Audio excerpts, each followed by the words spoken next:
Buen día, amigos y amigas de la hora de Hurlingham. ¿Cómo andan ustedes? Estamos en un viernes pre-elecciones de este domingo importantes. Vamos a respetar la veda, eso no se preocupe. ¿Qué? ¿En serio vamos a respetar la veda? Qué respetuoso, qué institucional. Es que no quiero sumar ya mi mala suerte de estos días más. No quiero sumar cargos, penas y cosas por el estilo. No, está muy bien. No quiero más nada y demás. Está muy bien, está perfecto. De paso les aviso a los que están por ahí que me han hackeado la cuenta de WhatsApp. Así que a mi nombre hay gente que anda pidiendo cosas, como ustedes ya saben, lamentablemente. Estamos en la cuarta temporada y en la entrega 73. ¿Vos me dijiste que seguimos con Kant? Seguimos, sí, vamos a seguir un poquito más con Kant, que habíamos estado hablando en la entrega 72. Que se acuerdan que habíamos estado viendo ahí lo tenemos, al señor ahí Kant. está Kant. Habíamos estado hablando un poquito de su ensayo que es la ilustración, ¿no? Y habíamos hablado del planteo ilustrado, de esta idea del ser humano que debía llegar a la mayoría de edad, ¿no? Él decía que la ilustración era la salida de la minoría de edad, la madurez, el ejercicio de la razón, ¿no? Y que habíamos contextualizado un poquito de por qué en esa época y en ese momento, ¿no?, fue tan importante la aparición de Kant. Recuerden que estamos a principios del siglo XVIII, ¿no? Básicamente, ¿no? Por poner una época, en realidad sería principios del siglo XVIII. Perdón, estoy mal con las fechas. Finales del siglo. Ahí está. Finales del siglo XVIII, exactamente. La ilustración era de 1784, sí, ahora sí no me equivoco en la fecha. Finales del siglo XVIII. Teníamos esta aparición, esta ruptura que implicaba Kant en la historia de la filosofía y en la historia de todo el pensamiento occidental, ¿no? Porque justamente les hablaba la otra vez de que la ilustración fue un movimiento que estuvo muy conectada con todas las revoluciones de su tiempo, ¿no? Las revoluciones republicanas, podemos decir las revoluciones burguesas, si se quiere, que fueron terminando con el antiguo orden feudal y con las monarquías. Entonces, el pensamiento de Kant, del lado de alemán, el pensamiento de la ilustración francesa, fueron revolucionarios para toda la época. Y Kant, justamente, les decía, representó una bisagra en la historia de la filosofía, ¿no? Bueno, la vez pasada lo habíamos estado analizando en este ensayo de qué es la ilustración. Pero yo les había dicho que obviamente la obra de Kant es muy amplia, es muy extensa, abarca un montón de puntos. Y la otra vez había deslizado algunos, pero no los había desarrollado tanto. Bien. Entonces, me gustaría profundizar un poco más en el planteo de Kant, ¿no? Y por qué es tan importante. ¿Te acordás, Marcelo, que teníamos otra imagen ahí dando vueltas? Tenemos la imagen de Kant y muy creo bien. que esta otra, ¿no es cierto? Bien, perfecto. Déjala ahí un Dale, ratito para... ahí un ratito. Claro, la infografía que está muy buena, es un lindo resumen, una buena síntesis, un poco del planteo general. Yo les había dicho que justamente Kant plantea esta cuestión del giro copernicano, ¿te acordás que hablamos del giro copernicano? Y de cómo, a diferencia, ¿no?, de todo lo que era el pensamiento antiguo y medieval, que consideraba que el ser humano, ¿no?, era de alguna manera un espejo que reflejaba la realidad, ¿no?, Kant lo que hacía era modificó completamente la visión de lo que es el sujeto, o sea, aquel que conoce, y del objeto, ¿no?, que es aquello que conocemos. Es decir, para poner un ejemplo, ¿no?, entre la mente humana y una mesa, por ejemplo, ¿no? La mesa obviamente es un objeto y la mente humana es el sujeto que conoce. Pero hasta el momento de Kant siempre se creyó, en líneas generales, que había una correspondencia directa, ¿no? O sea, lo que hacía la mente era reflejar aquello que aparecía en el mundo exterior. No había ninguna duda o inconveniente con eso. Pero Kant justamente viene a cambiar esa situación, a plantear una inversión, y por eso habíamos hablado justamente del giro copernicano. Porque él establecía una analogía con Nicolás Copérnico, que fue justamente uno de los padres de la astronomía moderna. Repito lo que mencioné la otra vez, ¿no? Antiguamente se creía que la Tierra era el centro del universo y que el Sol era, de alguna manera, un planeta más, digamos, una estrella que giraba, ¿no? Que se trasladaba alrededor de la Tierra. ¿Y por qué creía eso la humanidad? Bueno, por una cuestión de sentido común. Digo, no tiene ninguna complejidad, sino por el contrario, el sentido común nos haría creer eso, porque obviamente uno está en un punto fijo en la Tierra y a lo largo de todo el día ves cómo el Sol atraviesa todo el cielo. Entonces, obviamente, para la gran mayoría de la humanidad hasta los últimos siglos, basado en la observación directa y en el sentido común, uno podía perfectamente concluir que uno es el que está, ¿no?, quieto, y que todo es el universo que gira a nuestro alrededor. Y justamente Copérnico cambió esa imagen del universo y por tanto también del ser humano, porque planteó la idea inversa, ¿no? Básicamente, no era obviamente el Sol que giraba. Déjala un poquito. Sí, no hay problema, ¿no? No era el Sol que giraba alrededor de la Tierra, sino que era la Tierra la que giraba alrededor del Sol.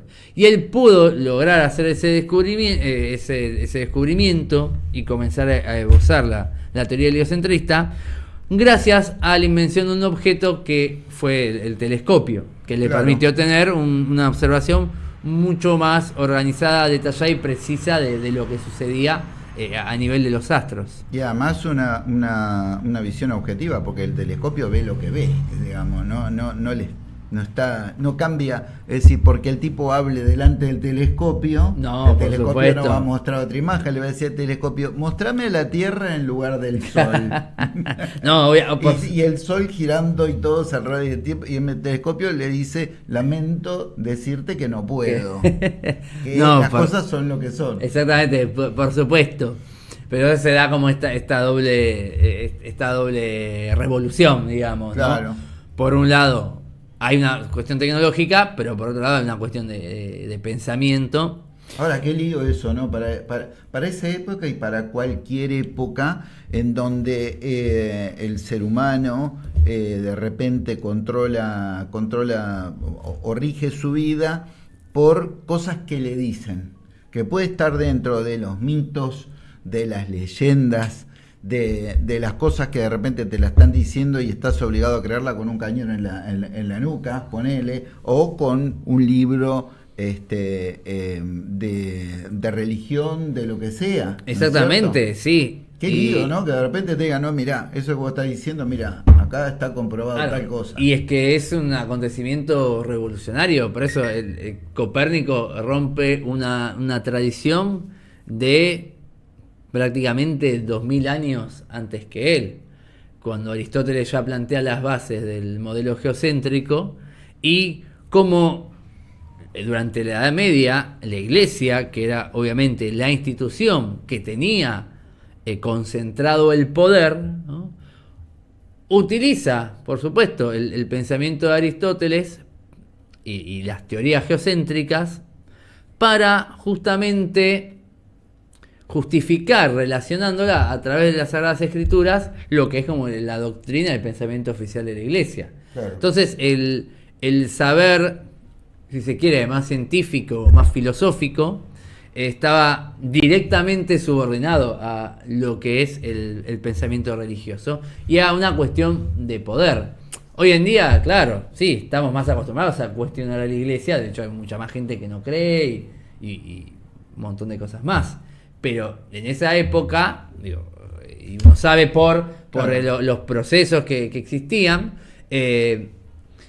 negar el pensamiento oficial de la iglesia, bueno, era mínimo poder estar marginado de la sociedad, pero máximo podía ser una condena a muerte.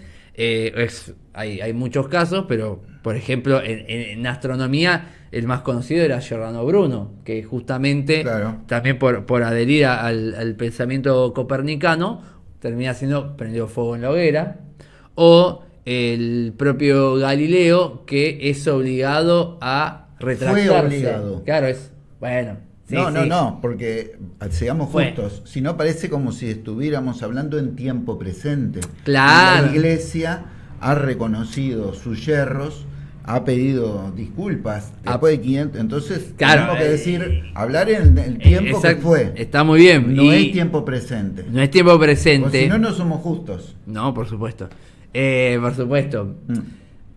Y era lo que vos dijiste. La iglesia ha pedido disculpas. Claro, quizás cuestiones, a ver, digamos, uno diría objetivas o mayormente objetivas, donde estamos hablando de hechos y no quizás de otras cuestiones, si se quiere, más del campo humano, ético, que político, que quizás ameriten un debate y otras opiniones, y quizás es otro el tipo de justificación que aparece. Pero hablando de estas cuestiones como, bueno, la Tierra se mueve o no se mueve, como discutía Galileo o Copérnico, ¿no? En el sentido de, bueno, la Tierra es un planeta más o es el centro del universo. Parece irrisorio el debate, pero lo cierto es que obviamente en esa época, no solo, a ver, no solo por una cuestión de poder, sino por una cuestión de creencia y de creencia profunda, la mayor parte de la sociedad Dejo ahí eso, creía... Roberto. Sí, ahora sí. Yo sé que la gente se muere por ver nuestras hermosas caras, pero... No, yo pregunto. Pero porque- podés dejarme. Pero, digo, en un nivel de creencia, en un nivel humano, bueno, se veía el mundo en esos términos. Y por eso, no toda persona que creía es muy eso. complicado. Por Y supuesto. hoy en día todavía. Pero está, hoy en día, perdón, sí, obviamente está Sigue. relleno Además, hay un de combate- resabios y de combates. el combate a la ciencia. a la directamente. ciencia, sí, directamente. El Por tema del eso, cambio climático no está incluido en las religiones, pero empiezan a aparecer una serie de sociedades y de agrupaciones humanas, por decirlo de alguna forma, atacando a la ciencia. sí, y Pero bueno. eso acusándola de todos los males. No, está perfecto porque sí, obviamente, y bueno, no podemos decir nombre y apellido hoy, pero hay nombres y apellidos claros de Los ha habido siempre. los sabios No van a- siempre, y ¿no? además, ¿cómo Pero es? porque sí, digamos, lo que podemos llamar el negacionismo y el conservadurismo o el pensamiento reaccionario siempre estaba en la historia de la humanidad y es parte de la humanidad. No sé, Es parte. es más, yo me atrevería a decir, nunca se va tampoco a eliminar, no se puede eliminar No. esa parte, No. porque también tiene que ver con la libertad de pensamiento. El tema, obviamente, es cuando ese pensamiento es, si se quiere, de un grupo minúsculo, o si en cambio la mayor parte de la sociedad empieza a adoptar esas ideas como propias, ¿no? Ahí es un poco el... Está bien, eso También por la- un lado, pero en realidad las ideas por sí solas daño no te hacen. El problema es que en nuestro sistema, de repente, en cualquier parte del mundo, ¿no?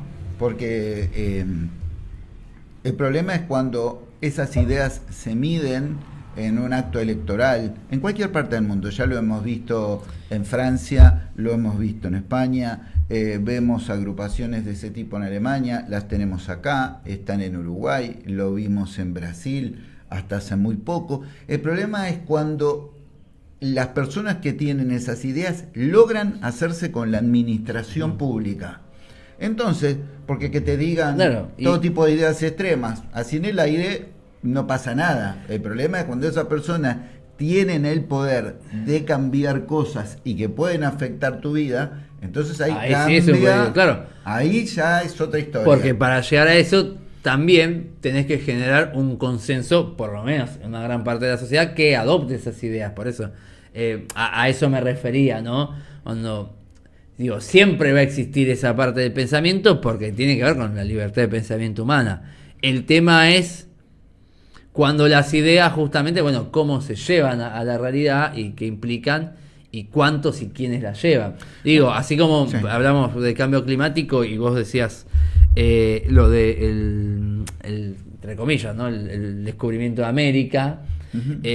Bueno, sí, hemos visto en el 12 de octubre a políticos que festejaron el Día de la Hispanidad, o sea, con los términos que se usan en España, que en España se festeja el Día de la Hispanidad. Como está bueno esto de analizar los sistemas políticos. Claro, porque ¿no? digo, ¿cómo llego con esta idea? ¿No? Nada más que eso. Claro, ¿no? Cómo está bueno para pensar o repensar nuestra república, ¿no? Y qué cosas. Y en el momento en el que estamos, yo digo que hay que... Lo peor todo que te puede pasar, el peor de los fracasos es no darte cuenta que también en medio de una dificultad tenés la oportunidad de afirmativamente pensar en que tenés que repensar muchas cosas. Aceptarlo y entonces decir, bueno, salgamos de esta coyuntura, pero a esta no entramos más. Busquemos la forma de no caer de vuelta en esta situación. Exactamente, ¿no? Sigue hablando del señor Lucas Sens. Seguimos, bueno. Disculpen la descarga. Te veo un poco enojado hoy. No, yo soy vehemente, un poco será porque me han hackeado la cuenta y todo ese tipo de cosas y demás. Esa cosa uno lo sacan bastante. Pero también lo que me preocupa es el fondo de la cuestión. Kant me parece recontra interesante. Es más, la otra vez creo que te dije algo que estaba descubriendo que había personas que eran anticantianas directamente. Sí. ¿No? Nada más que total. eso. Ahora sí me callo y terminás, cerrás vos el programa, hacé todo lo que vos quieras. Bueno, vamos a poner la parrilla. Dale. Bueno, me parece, pero está muy bueno, está muy bueno esto, pero me hace pensar obviamente cosas a mí. Todo esto, ¿cómo llegamos a esto, no? Porque, claro, ¿cómo fuimos a parar? Claro, ¿cómo llegamos a esto? Porque estábamos hablando del giro copernicano, el famoso giro copernicano, ¿no? Y por acá estábamos pensando, ¿no? Por un giro copernicano Argentina 2023, ¿Por qué no? ¿no? Por un par de giros copernicanos. Porque tiene que ver con esto, ¿no? Nosotros estábamos hablando hoy de la historia, de quizás esta negación a pensar, esta negación a cuestionarse, esta creencia en absolutos, ¿no? Cuando uno es muy dogmático, uno es muy cerrado en su posición y no ve la realidad, ¿no? Entonces, un poquito digo el trasfondo ese que estábamos hablando. Y para que vos veas que la gente es muy anticantiana en muchas cosas, ¿no? Justamente esa era una de las preocupaciones que tenía Kant y que tenían que ver con el giro copernicano ¿no? Porque habíamos dicho que el giro copernicano es como un cambio, un giro de 180 grados en la visión del mundo, ¿no? Como abandonar esa ingenuidad o esa creencia inocente, en este caso de que nosotros conocemos las cosas tal como son, sino que en realidad, yo les decía la otra vez, es el sujeto y la mente humana pone un montón de cosas en lo que conoce. Y esto justamente va en relación a algo que está discutiendo Kant en su época, que podemos decir es la cuestión de los absolutos, ¿no? Esto en el plano del conocimiento. Porque la filosofía en la época de Kant estaba muy dividida, ¿no? Entre los que eran los partidarios, ¿no? Del racionalismo, que creían que la mente humana por sí sola podía conocer, algunas ideas, desprendiéndose de cualquier tipo de experiencia, por ejemplo, la idea de alma, la idea de Dios, la idea de lo bueno, ¿no? Etcétera. Se podían conocer solo al puro ejercicio de la razón, cuestión de que Kant eso le llamaba el conocimiento a priori, independiente de la experiencia. Y Kant decía que quienes creían que podían conocer, ¿no?, los objetos, la realidad, solo a partir de su uso puro de la razón, ¿no?, eran dogmáticos, ¿no?, eran absolutistas, eran personas que creían tener la razón, pero obviamente no estaban conociendo la realidad. Justamente las obras de Kant se les denominan crítica, ¿no?, la crítica de la razón pura, la crítica de la razón práctica, la crítica del juicio, porque él justamente va a aplicar la idea de crítica. Y la idea de crítica tiene que ver con analizar, ¿no?, los límites de la razón, ¿no? Hasta qué punto la razón por sí sola me puede dar algún tipo de conocimiento y hasta qué punto la razón es impotente, porque la razón tiene sus límites, el pensamiento tiene sus límites, ¿no? Entonces toda la filosofía de Kant y el giro copernicano que hace Kant tiene que ver con encontrar y analizar las propias facultades del pensamiento para encontrar justamente los límites de la razón, ¿no? Y por eso mismo, ¿no?, Kant va a plantear una cuestión que es muy importante. Y si tenés el cuadrito ahí que tenemos, lo vamos a poner acá. Pongo la foto de Kant y el cuadrito. El cuadrito, sí, el cuadrito. Porque lo vamos a usar para pensar un poquito y lo que pasa es que justo te tapa a vos. No pasa nada, ponelo si querés a Kant, así queda más lindo también. También lo ponemos a Kant, así no quedo yo ahí. Claro. Bien.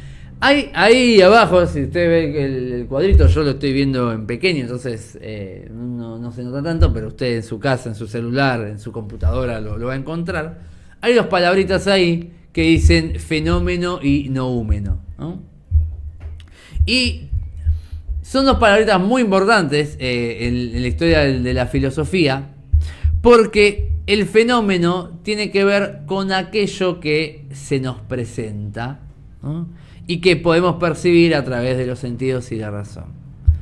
En cambio, el noúmeno podemos decir que son las cosas en sí mismas.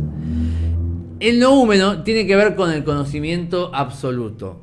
¿Vieron como cuando uno dice, bueno, vamos a ponerlo en un plano de la ética? Bueno, yo entiendo lo que es bueno, yo tengo el conocimiento de lo que es lo bueno en sí mismo, y todo aquel que no piensa lo mismo que yo está completamente equivocado. Afuera, exactamente, ¿no? ¿Qué es el noúmeno? Bueno, el noúmeno representa la cosa en sí misma, es decir, la cosa tal cual es. Y lo que va a decir Kant, justamente en este giro copernicano, es que el ser humano nunca puede tener un conocimiento completo de las cosas tal cual son. Uno no puede tener un conocimiento absoluto acerca de nada. Por eso él está discutiendo con los racionalistas, los que creen que pueden conocer lo bueno en sí mismo tal como es, el alma en sí misma tal como es, Dios tal como es, la sustancia, el objeto, ¿no? Todas ideas metafísicas, pero que tienen una misma característica. Como son puramente racionales, no hay nada en la realidad que las pueda modificar. Entonces Kant discute con ese dogmatismo. Y para discutir con ese dogmatismo, justamente propone distinguir esto del fenómeno y el noúmeno. ¿Por qué? Porque el ser humano dice no puede acceder a lo absoluto. No puede tener un conocimiento absoluto de lo absoluto. Digo, algo absoluto es algo que no depende de otra cosa. Vos no puedes tener un conocimiento perfecto de las cosas. Vos no puedes tener la definición, por eso digo, absoluta de lo que es la justicia, de lo que es lo bueno, de lo que es lo justo, y si querés, vamos a decirlo así, ¿no? De lo que es el ser humano, de lo que es la sociedad, ¿no? Conocimiento absoluto no existe. ¿Por qué? Porque nuestra única manera de acceder al conocimiento, y en eso Kant es mucho más humilde que muchos otros pensadores, es justamente a través de nuestras propias capacidades. Él va a ser, en esta crítica del ejercicio de la razón, va a plantear que nosotros solo podemos conocer el ámbito fenoménico, los fenómenos, que son las cosas tal cual se nos aparecen.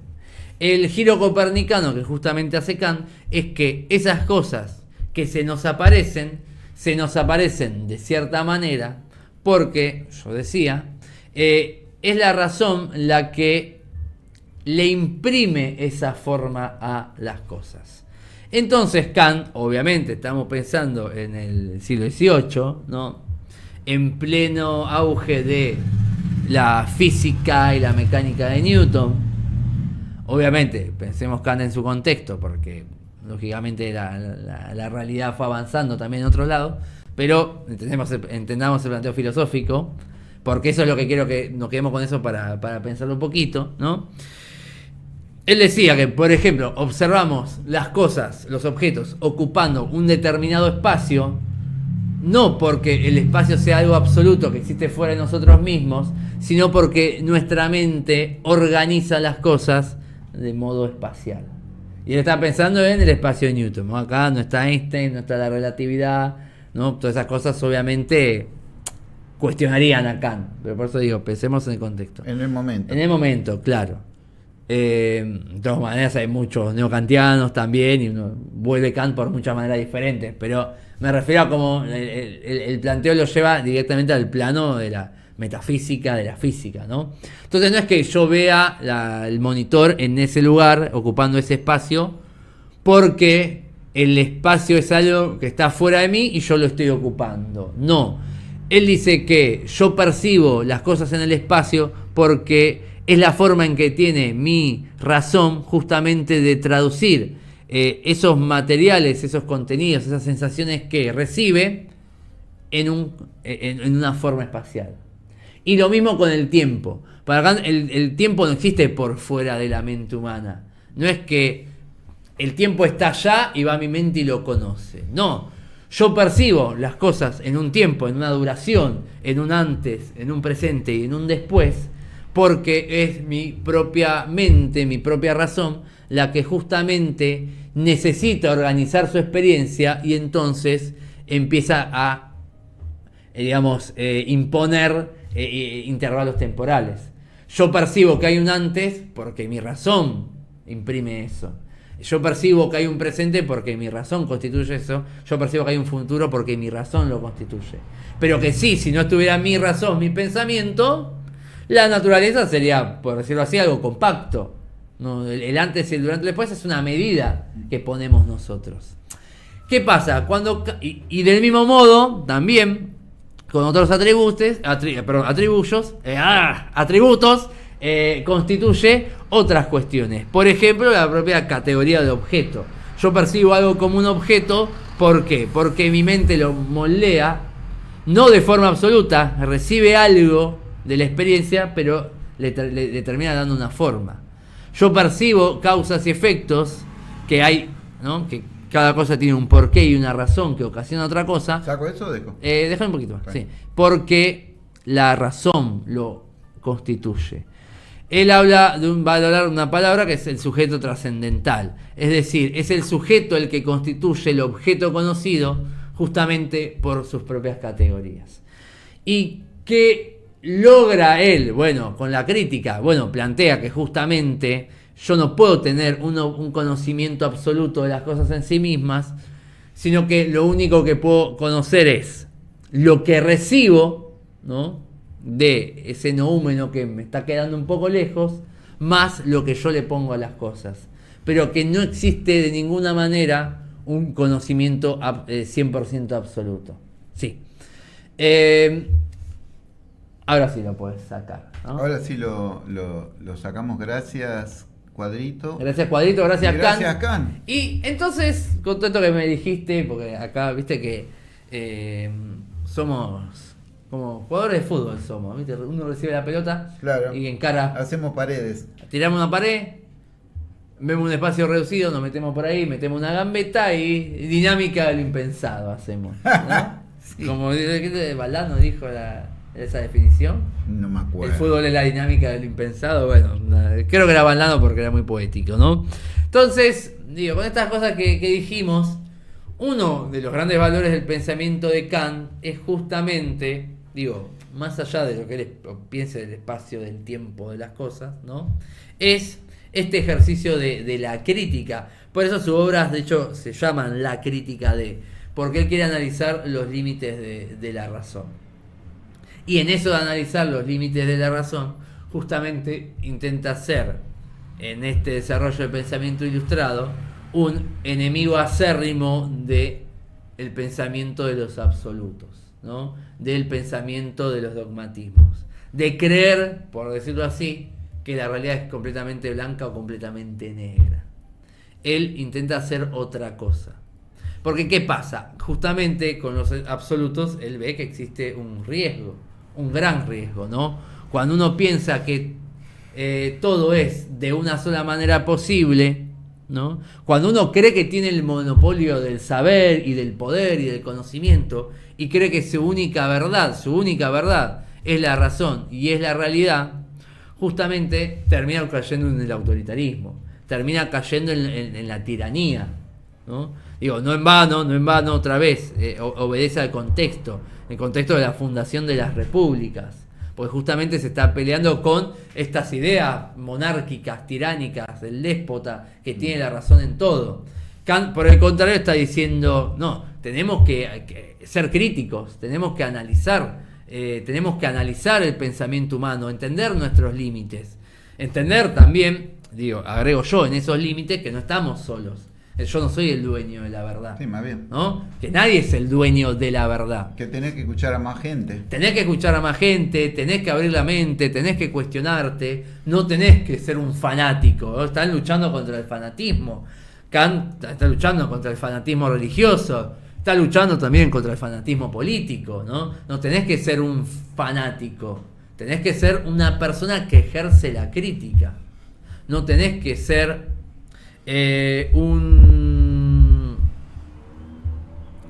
vamos a decirlo así, ¿no? Un esclavo de otro, vamos a decirlo así. Ni de una idea, ni de otra persona, ni de otro poder, ¿no? Tenés que abrir la cabeza, tenés que mirar el panorama. No es en esto de esta dicotomía que él cuestiona. No es solo creer que yo, a partir de una idea, ¿no?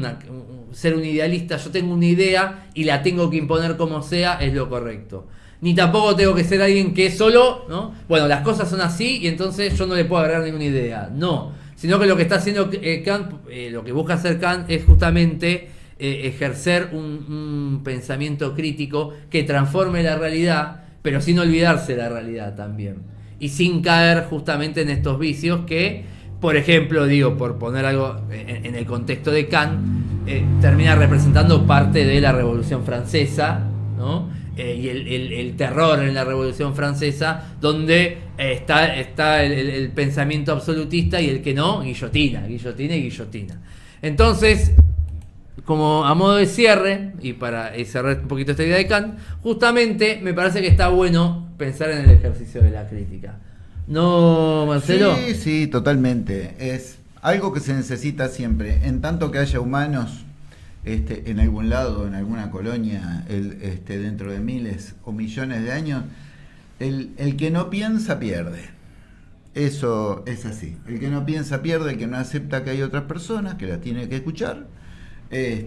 Siempre se podrá sacar momentáneamente las ganas de decir su única verdad, pero es algo que, como las mentiras, tiene unas patitas muy cortitas y después todo se revoluciona y se encamina hacia otro rumbo. Pero parece que hay que pasar cada tanto por esa experiencia para valorar cosas. Gente, pasen un buen fin de semana, estén con su familia, cuídense. Es un fin de semana importante.